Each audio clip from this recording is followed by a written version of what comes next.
Welcome to fantasy stories. யாராவது subscribe பண்ணலனா பண்ணிட்டு லைக் போடுங்க. வாங்க கதைக்குள்ள போகலாம். அத்தியாயம் 29. அந்த வாலிபன் கண் விழிக்கும் தருணத்திற்காக காத்திருந்த ரஞ்சிதா தற்பொழுது அவன் வேண்டுமென்றே தன்னை சீரழித்தது போல நடிக்க ஆரம்பித்தாள். அவளது கண்கள் கலங்க ஆரம்பித்தன. அதை எதிரிலிருந்த அந்த வாலிபன் கண்டு பயப்பட ஆரம்பித்தான். இருவரும் ஆடையில்லாமல் இருப்பதை பார்த்து அவனுக்கு அதிர்ச்சியாக இருந்தது. அது மட்டும் இல்லாம நாம் தான் தூக்கத்தில் அந்த பெண்ணை ஏதோ செய்துவிட்டோம் என அவன் மனதிற்குள் நினைத்து வருந்த ஆரம்பித்தான். அவனுடைய மனது மிகவும் பரிசுத்தமாக இருந்தது. அதன் காரணமாக அவன் தான் செய்யாத ஒரு தவறுக்கு வருந்திக் கொண்டிருந்தான். அந்த நேரத்தில் அவனுக்கு என்ன சொல்வது என்றே தெரியவில்லை. பயத்தில் ஒரு ஓரத்தில் சுவற்றோடு சுவராக ஒட்டிக்கொண்டு நின்றான். அப்பொழுது யாரோ ஒருவர் மாடிப்படிகளில் ஏறி வரும் சத்தம் கேட்க உடனே ரஞ்சிதா கலங்கிய கண்களுடன் வேகமாக எழுந்து தன்னுடைய உடை அனைத்தையும் கையில் ஏந்திக் கொண்டு அந்த அறையை விட்டு வெளியே ஓடினாள். அப்பொழுதுதான் அவன் ஒன்றை கவனித்தான். தன்னுடைய உடையும் அங்குதான் இருந்தது என்பது அவனுக்கு தெரிந்தது. உடனே அவனும் வேகமாக சென்று தன்னுடைய கிழிந்த உடையை எடுத்து போட்டுக்கொண்டான்.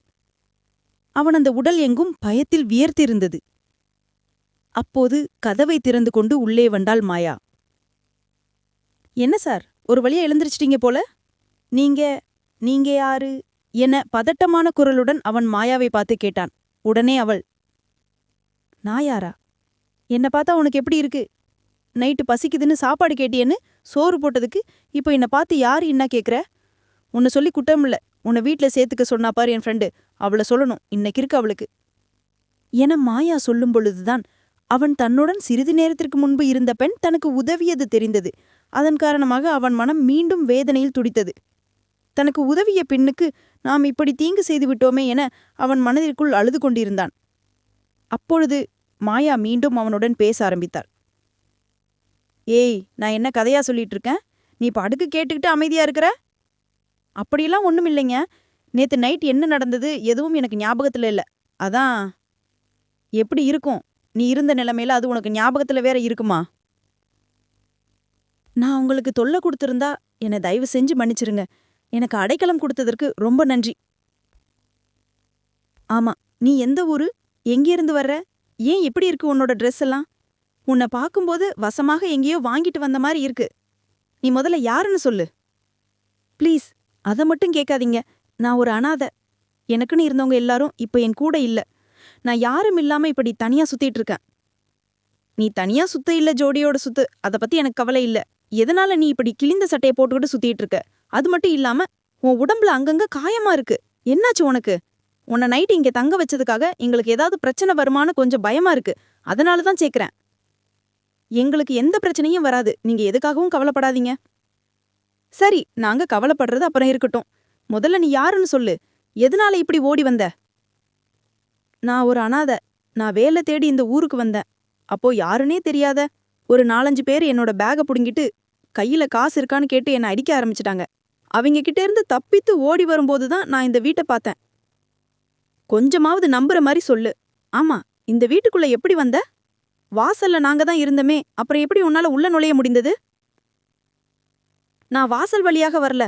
ஓடி வரும்பொழுது உங்க வீட்டுக்கு பின்னாடி இருந்த ஒரு பெரிய மரத்தை பார்த்தேன். அப்போ தப்பிக்கிறதுக்காக அதுல ஏறிட்டேன். நைட்டு நேரத்துல நான் எப்படி அந்த மரத்துல ஏறினேன்னு எனக்கே தெரியல. அவ்வளவு வேகமா ஏறிட்டேன். அப்போதுதான் கீழே இறங்க வழி தெரியாம உங்க வீட்டு மாடியில் குதிச்சேன். அதுக்கப்புறம் எனக்கு என்ன நடந்ததுன்னு இன்னும் கொஞ்சம் கூட ஞாபகம் இல்ல.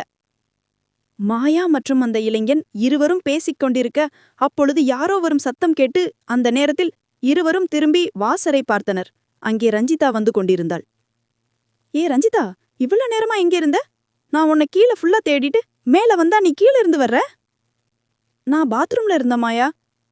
கொஞ்ச நேரத்துக்கு முன்னாடிதான் வெளியில வந்து பார்த்ததும் உன்னை காணோம். அதனால நீ எங்க போயிருப்பேன் பாக்குறதுக்காக மேல வந்தேன். நான் பாத்ரூமை எப்படி பார்க்காம மிஸ் பண்ணேன்னு தெரியல. ரஞ்சிதா, இவன் கதையை இப்பதான் கேட்டேன். இவன் ஒரு டம்மி பீஸ் போல. இவனால ஏதாவது பிரச்சனை வருமோன்னு நினைச்சு நானும் கொஞ்ச நேரத்துல பயந்துட்டேன் என மாயா ரஞ்சிதாவை பார்த்து கூற ரஞ்சிதா எதுவும் பேசாமல் அமைதியாக நின்றாள். அப்பொழுது அங்கு நின்று கொண்டிருந்த அந்த இளைஞன் ரஞ்சிதாவின் முகத்தை பார்க்க முடியாமல் தலை குனிந்து நின்றான். அதன் பின்பு மாயா ரஞ்சிதாவை அழைத்துக்கொண்டு கீழே செல்லலாம் என நினைத்து ரஞ்சிதாவின் கையை பிடித்துக்கொண்டு நடக்க ஆரம்பித்தாள். அப்பொழுது மாயாவின் மனதில் ஏதோ ஒரு எண்ணம் தோன்றியது. உடனே அவன் அங்கு நின்று கொண்டிருந்த இளைஞனை பார்த்து, சரி சரி, நீ கிளம்புறேன்னு சொன்னியே, எப்ப கிளம்ப போற? நீ போறதுக்கு முன்னாடி எங்களுக்கு ஒரு உதவி செஞ்சுட்டு போ. நேற்று நைட்டு நாங்க உனக்கு பண்ணதுக்கு பரிகாரமா செஞ்சுட்டு போ என கூற, அந்த இளைஞனும் சரி என தலையாட்டினான். நடுநிரவில் வேறு யாராவது இருந்திருந்தால் நம்மை கட்டி வைத்து அடித்திருப்பார்கள். ஆனால் இவர்கள் நமக்கு உதவி செய்திருக்கிறார்கள். இவர்களுக்கு நாம் நிச்சயம் கைமாறு செய்ய வேண்டும் என அவன் நினைத்தான். அது மட்டும் இல்லாமல் அவன் ரஞ்சிதாவை சீரழித்து விட்டதாக மனதிற்குள் நினைத்துக் கொண்டிருந்தான்.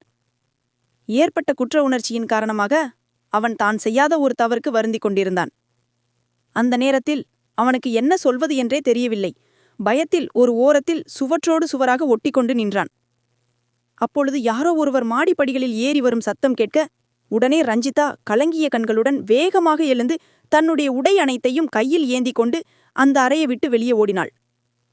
அப்பொழுதுதான் அவன் ஒன்றை கவனித்தான். தன்னுடைய உடையும் அங்குதான் இருந்தது என்பது அவனுக்கு தெரிந்தது. உடனே அவனும் வேகமாக சென்று தன்னுடைய கிழிந்த உடையை எடுத்து போட்டுக்கொண்டான். அவனது உடல் எங்கும் பயத்தில் வியர்த்திருந்தது. அப்போதுதான் கதவை திறந்து கொண்டு உள்ளே வந்தாள் மாயா. என்ன சார், ஒரு வழியா எழுந்திரிச்சிட்டீங்க போல என்ன மாயா ரஞ்சிதாவை பார்த்து கேட்க, அதற்கு மாயா, அது ஒன்றும் இல்லை மாயா, அந்த பையன்கிட்ட ஏதோ நீ கேட்டுக்கிட்டு இருந்ததா சொன்னையே, என்னது? அதுவா, அது ஒண்ணுமில்ல. அந்த பையன் எப்படி நம்ம வீட்டுக்குள்ள வந்தான்னு கேட்டுக்கிட்டு இருந்தேன். அதை கேட்கும்போது ரொம்ப காமெடியா இருந்துச்சு. நான் கூட அவனை ஒரு டெரர் பீஸ்னு நினைச்சிட்டேன். ஆனா அவன் ஒரு காமெடி பீஸ். அவனை பார்க்கவே பாவமா இருக்கு. நீ எதுக்காக அவனை கிண்டல் பண்ற? முதல்ல அவன் எப்படி வீட்டுக்குள்ள வந்தான்னு சொல்லு. அவன் யாருன்னு ஏதாவது சொன்னானா? அவன் ஒரு அனாதன்னு சொன்னான். அவன் வேலை தேடி இந்த ஊருக்கு வரும்போது யாரோ 4-5 பேரு போதையில் அவனை போட்டு அடிச்சதாகவும் அவன் தப்பித்து ஓடி வந்ததாகவும் சொன்னான். அது மட்டும் இல்லாம நம்ம வீட்டுக்கு பின்னாடி இருந்த மரத்து மேல ஏறி அது வழியா நம்ம வீட்டு மாடியில குதிச்சதா கதை விட்டான். அது உண்மையா பொய்யான்னு தான் தெரியல. நிச்சயம் பொய்யா இருக்க வாய்ப்பில்ல மாயா. ஏன்னா நாம தான் வீட்டுக்கு கேட்டு பக்கத்திலே உட்கார்ந்துருந்தோம்ல. அவன் நம்மள மீறி வீட்டுக்குள்ள வந்திருக்க வாய்ப்பில்ல. அது மட்டும் இல்லாம இந்த வீட்டுக்குள்ள வர்றதுக்கு வேற எந்த ஒரு வழியும் கிடையாது. அதனால அவன் சொல்றது கண்டிப்பா உண்மையாதான் இருக்கும். அப்படின்னா அவன் சொல்ற மாதிரி நம்ம வீட்டுக்கு பின்னாடி ஏதாவது ஒரு பெரிய மரம் இருக்கா? ஆமா மாயா, இருக்கு. நம்ம வீட்டுக்கு பின்னாடி ஒரு பெரிய வேப்ப மரம் இருக்கு. அது ரொம்ப பழங்காலத்து மரம். அது நம்ம மொட்டை மாடியில வந்து வளைந்து நிற்கும். நிஜமாவா ரஞ்சிதா? அவன் சொல்றத நான் சுத்தமா நம்பல. ஆனா இப்ப நீ சொன்னதுதான் அவன் மேல எனக்கு கொஞ்சமா நம்பிக்கை வருது. சரி சரி, அவன்கிட்ட ஏதோ ஒரு வேலை இருக்குன்னு சொன்னையே, என்ன அது? அது ஒண்ணுமில்ல. வீட்ல யாரும் இல்லாததால நீ இங்க எல்லாத்தையும் குப்பை மாதிரி போட்டிருக்க. அதனால அவனை வச்சு இதை எல்லாத்தையும் கிளீன் பண்ணிடலான்னு. இல்ல மாயா, வேணாம். அவனை பார்க்க ரொம்ப பாவமா இருக்கு. அவனை விட்டுடலாம். இல்லனா வேற எல்லாத்தும் ஒரு வேலைக்கு பயன்படுத்திக்கலாம். நீ சும்மா இரு ரஞ்சிதா. அவன் இந்த ஊருக்கு வேலைக்கு வந்ததா தானே சொன்னான். அதனால நாமளே அவனுக்கு வேலை கொடுக்கலாம்.